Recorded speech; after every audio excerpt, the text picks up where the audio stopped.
2025년 7월 11일 SBS 뉴스는 중국산 로봇 청소기에 대해 이렇게 보도했습니다. 중국 기업 로보락이 한국 사용자들의 개인정보를 중국에서 수집하고 처리할 가능성이 있고, 로봇 청소기에 달린 카메라와 센서를 통해 집안 구조와 생활 모습, 심지어 민감한 영상 데이터까지 전송될 수 있다는 우려를 전했습니다. 특히 중국의 데이터 보안법과 국가정보법 구조 때문에 중국 정부가 요청하면 기업은 해당 정보를 제공해야 하는 제도적 위험이 존재한다고 설명했습니다. 전문가 인터뷰와 시민 인터뷰까지 등장했고, 개인정보 유출 가능성, 프라이버시 침해 위험, 관리 당국의 대응 필요성까지 분명히 짚었습니다. 이 보도의 톤은 명확했습니다. 조심해야 한다, 위험할 수 있다, 경계해야 한다는 경고성 뉴스였습니다. 그런데 불과 몇 달 뒤 2026년 1월 9일 같은 SBS 뉴스는 미국 라스베이거스 CES 현장에서 로보락을 이렇게 소개합니다. 세계 판매 1위, 삼성 LG 관계자도 로보락을 쓴다. 중국 로봇 청소기의 기술력이 한국보다 뛰어나다. 계단을 오르고 슬리퍼를 정리하고 집안일을 혁신하는 똑똑한 기기. 분위기는 완전히 달라졌습니다. 2025년 7월 보도에서 그렇게 강조했던 보안 문제, 개인정보 유출 우려, 중국 정부의 데이터 요구 구조, 이 내용은 나오지 않습니다. 마치 그런 논란이 없었던 것처럼 기술력과 편리함만 보여주는 보도로 바뀌었습니다. 이걸 보고 저는 솔직히 좀 이상하다는 생각이 들었습니다. 2025년 7월에는 위험하다고 경고하던 뉴스가 2026년 1월에는 추천 영상처럼 바뀌었기 때문입니다. 그 사이 무엇이 달라졌다는 걸까요? 보안 문제가 해결됐다는 설명도 없습니다. 중국의 법 체계가 바뀌었다는 이야기 역시 없습니다. 그저 불편한 이야기를 하지 않게 된 것처럼 보입니다. 요즘 로봇 청소기는 단순한 가전이 아닙니다. 집 구조를 스캔하고 방 위치와 가구 배치, 생활 동선을 기록합니다. 일부 제품은 카메라와 마이크까지 탑재되어 있습니다. 이 말은 곧 우리 집 내부가 데이터로 저장되고 어딘가의 서버로 전송될 수 있다는 뜻입니다. 집이라는 공간은 가장 사적이고 내밀한 공간입니다.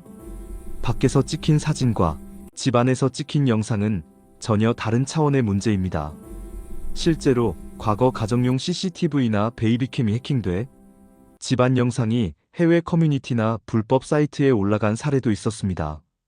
일부 영상은 회원제 채널이나 불법 공유 공간에서 사실상 거래된 경우도 있었습니다. 한번 유출된 영상은 어디까지 퍼졌는지 알 수 없고 삭제도 거의 불가능합니다. 2025년 7월 11일 SBS 보도는 바로 이 점을 지적했습니다.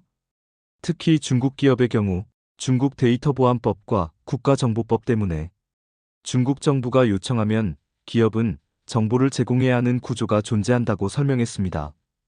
그래서 화웨이는 미국과 유럽에서 통신 장비 시장에서 사실상 퇴출됐고, 틱톡 역시 사용자 데이터가 중국 정부로 넘어갈 수 있다는 이유로 미국 의회 청문회까지 열렸습니다.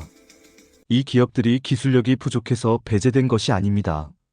문제는 성능이 아니라 그 데이터가 어떤 법과 어떤 국가 체계 아래 놓이느냐였습니다. 이 논리는 통신 장비만의 문제가 아닙니다.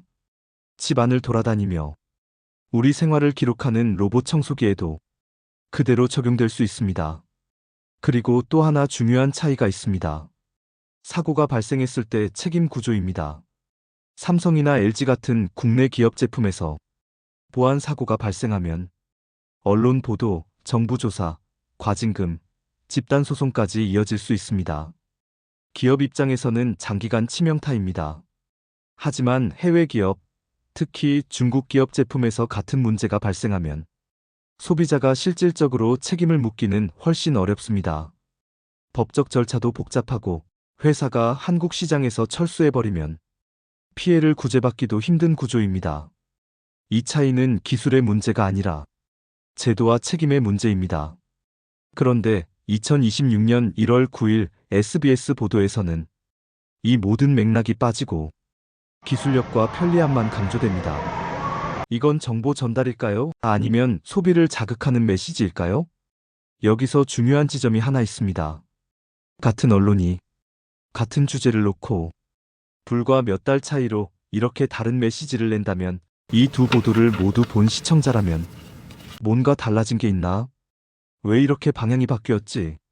하는 의심을 하지 않을 수 없게 됩니다. 보안 문제가 해결됐다는 설명도 없고 중국 정부 입장이 바뀌었다는 해명도 없다면 그 변화 자체가 오히려 또 하나의 뉴스가 되는 셈입니다. 같은 뉴스를 연달아 본 사람이라면 이건 단순한 보도 방향의 차이라기보다 무슨 이유가 있는 변화 아닌가 하고 의문을 갖게 되는 것이 아주 자연스럽습니다. 그래서 시청자는 이렇게 느끼게 됩니다.